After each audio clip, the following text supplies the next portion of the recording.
Welcome to my class. इस particular video lecture के अंदर हम व्हाट इफ एनालिसिस टूल की बात करेंगे। व्हाट इफ एनालिसिस के अंदर मैं आपके साथ वन वेरिएबल डेटा टेबल को टेकअप करूंगा। This is part number 9। आइएगा एक क्वेश्चन की तरफ मूव करते हैं। इस पर्टिकुलर एक्सेल शीट के अंदर हमें एक क्वेश्चन दिया गया है। Mr. X wants to purchase a car for rupees 10 lakh. He shall make cash down payment of rupees 2 lakh. Rest of the amount shall be financed by a bank at 12% rate of interest for 10 years. Prepare one variable data table consisting of calculations from 5 years to 15 years. In calculations को करने के लिए हमारे पास नीचे एक table का structure दिया गया है, लेकिन इस स्ट्रक्चर के ऊपर आने से पहले मैं कुछ इनपुट्स को यहां पर फिल करूंगा। कॉस्ट ऑफ कार हमें 10 लाख रुपीस की दी गई है। Cash down payment is 2 lakh rupees. Rate of interest is 12%। Number of repayment period is 10 years.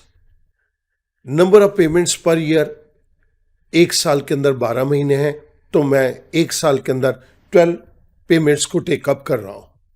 Output के अंदर हमें यहां पर अमाउंट बोरोड को कैलकुलेट करना है। This is equals to cost of the car minus cash down payment. It comes to rupees 8 lakh.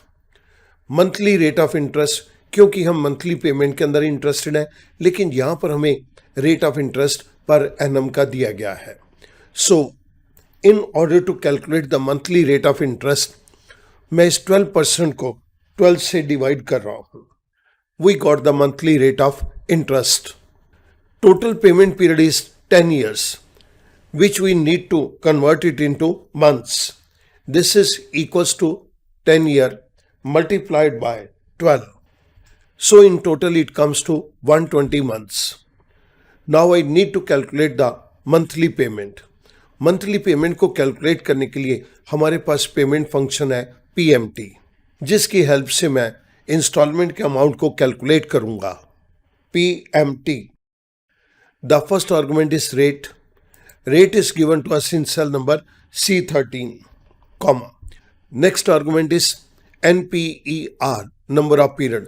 Number of period is given to us in cell number C14, comma.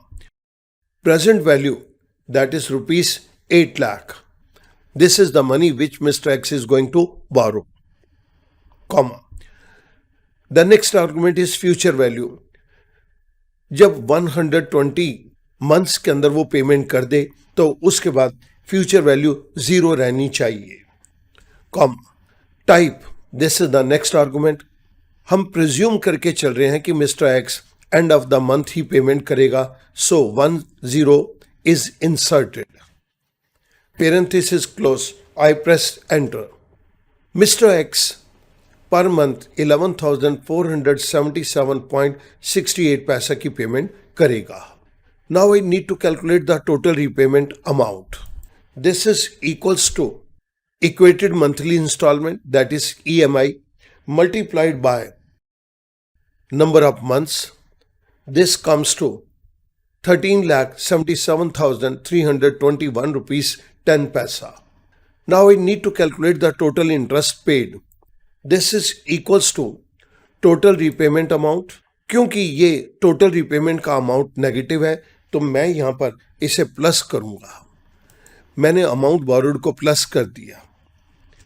Mister x total 120 महीने के अंदर 5,77,321 rupees 10 पैसा की payment as an interest करेगा।